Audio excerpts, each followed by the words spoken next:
financé à hauteur de 18,09 millions d'euros, soit 11,8 milliards de francs CFA par la KfW et le gouvernement du Mali. Le projet IPRO-GAO constitue un appui au programme national d'irrigation de proximité PNIP du ministère du Développement rural sous la tutelle de la Direction nationale du génie rural DNGR.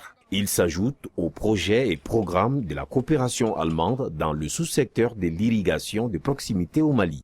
IPRO Menaka Gao, c'est comme les autres projets. Notre bailleur principal, c'est l'Allemagne, que nous félicitons beaucoup, qui nous a accompagnés partout dans la région, qui nous a accompagnés en tout cas partout dans le Mali. C'est sur le tour de Gao Menaka. Il rentre vraiment dans le cadre de la valorisation du potentiel agricole.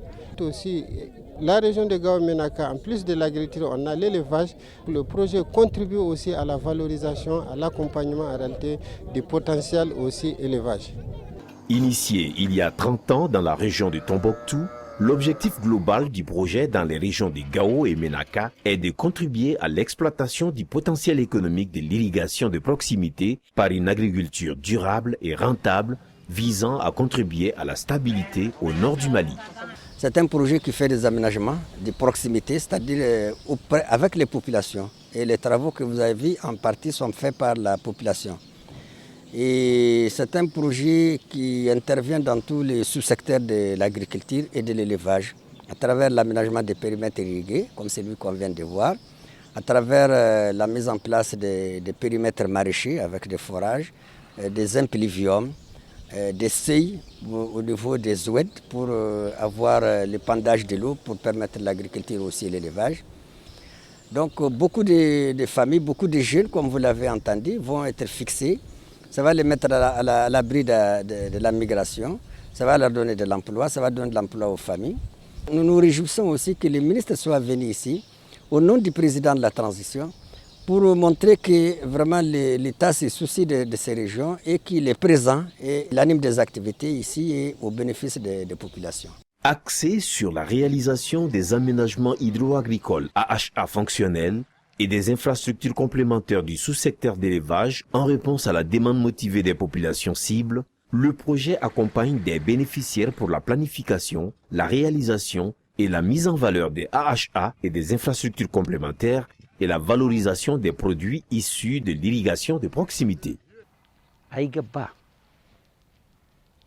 domaine kulhere, atalfari, atekurki, ate hamiso ho kai ate turi duma kai ate haykul kandumino ima hongi takakandi hongiri ima hongi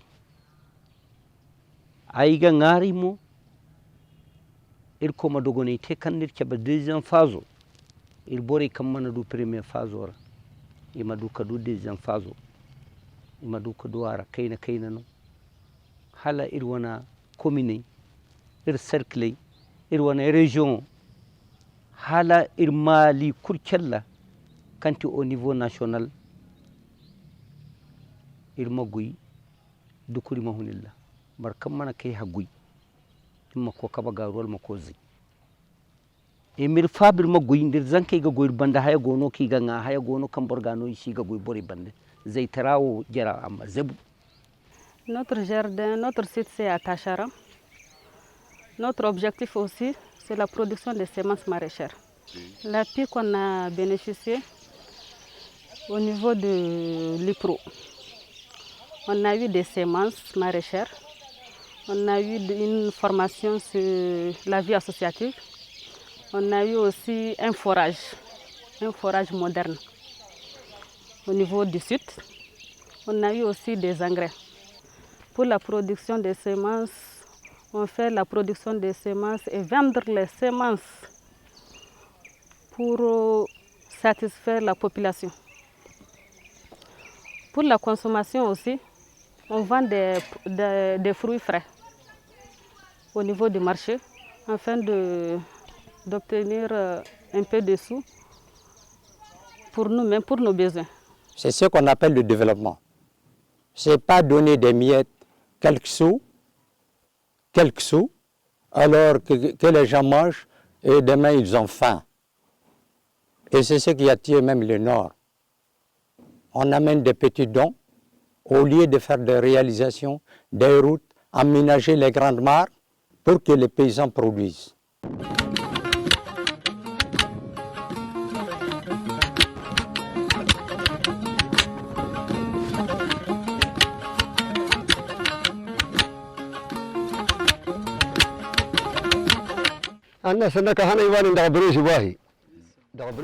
Ici, ils sont vraiment contents par rapport aux différentes réalisations qui ont été effectuées par les projets.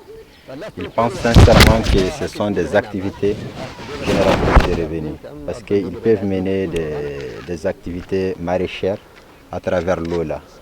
Ils disent que les mares et les barrages que les projets réalisent dans la zone, c'est des trucs d'une grande importance. Parce que comme on a l'habitude de le dire, l'eau c'est la vie.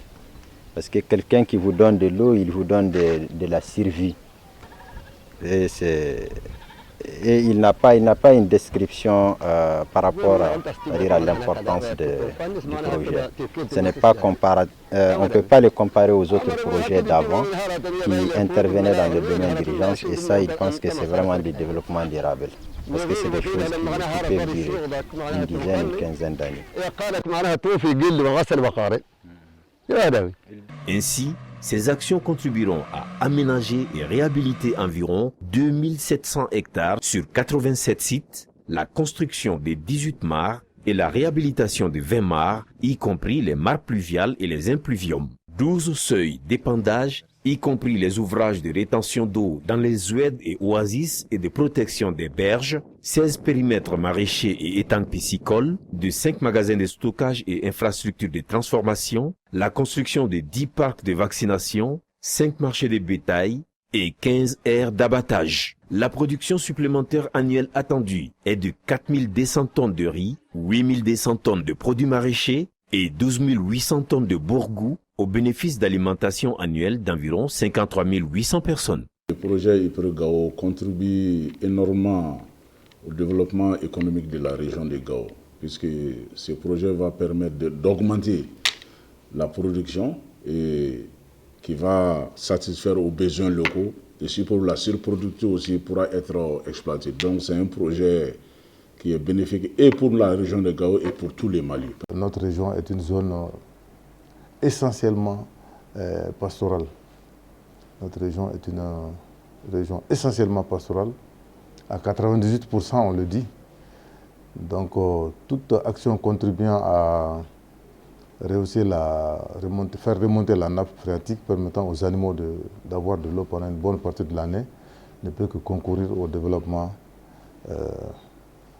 de la région. Et je constate que les populations concernées, c'est-à-dire les bénéficiaires, adhèrent parfaitement à ce programme. Et pour moi, c'est vraiment le plus important. Parce que tout développement doit viser à la satisfaction des besoins essentiels des bénéficiaires. Je vous remercie.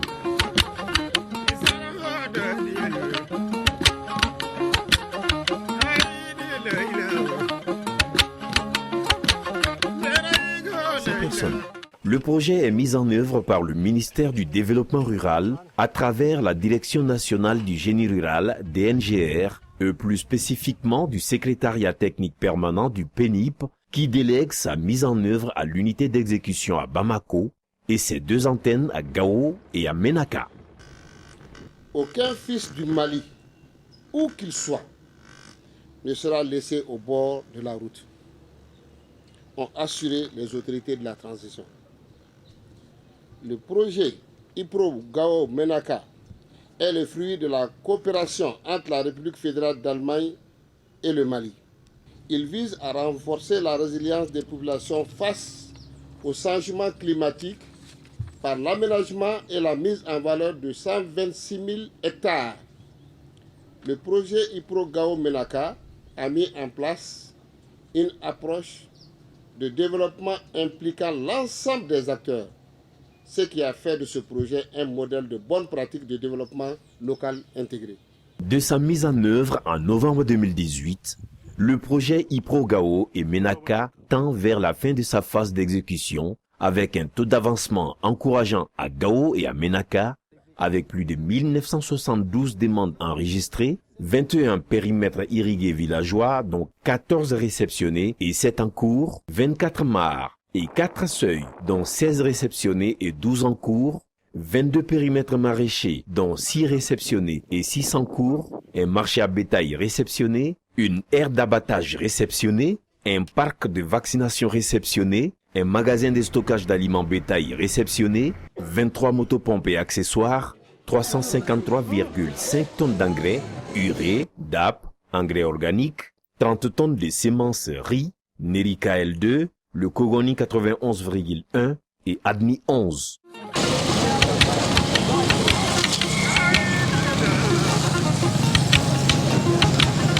36 comités de gestion des ouvrages, 188 sites ont été prospectés à Ménaka, 11 aires d'abattage dont 8 réceptionnés et 3 en cours, 4 marchés à bétail dont 2 réceptionnés et 2 en cours, 8 seuils dont 5 réceptionnés et 3 en cours, 8 parcs de vaccination réceptionnés, un impluvium de 650 m3 réceptionnés, 4 magasins de stockage d'aliments bétail réceptionnés, la mise en place de 46 comités de gestion des infrastructures, 702 équipements maraîchers distribués, petites motopompes, brouettes, pelles, pioches, grillages, etc.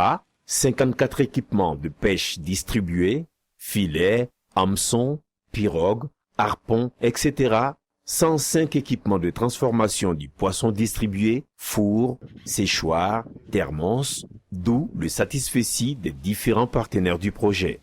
L'arrivée du projet a été vraiment saluée par la population et par les autorités et par les autres partenaires.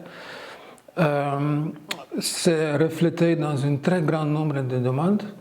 Le projet a opéré d'une manière le plus efficiente possible dans un contexte très difficile. Aussi, on a eu l'insécurité qui continue à Gao et qui continue aussi à Ménaka. Mais malgré cette situation, on a pu continuer nos activités. Vu le calendrier qu'on était plus ou moins obligé maintenant de faire la plupart des réalisations des infrastructures de construction dans les dernières années du projet. On souhaite fortement que le projet va continuer pour une autre phase parce que je pense qu'il n'y a aucun IPRO qui peut donner preuve ou bien qui peut justifier son raison d'être après une période seulement de 3 ans. 37 mois de travail acharné pour apporter l'autosuffisance aux populations du Nord malgré un contexte sécuritaire dégradé. La paix passe aussi par là. Vivement une nouvelle phase du projet IPRO-Gao et Ménaka pour donner les sourires aux populations qui attendent avec leurs 1972 demandes en main pour un développement durable.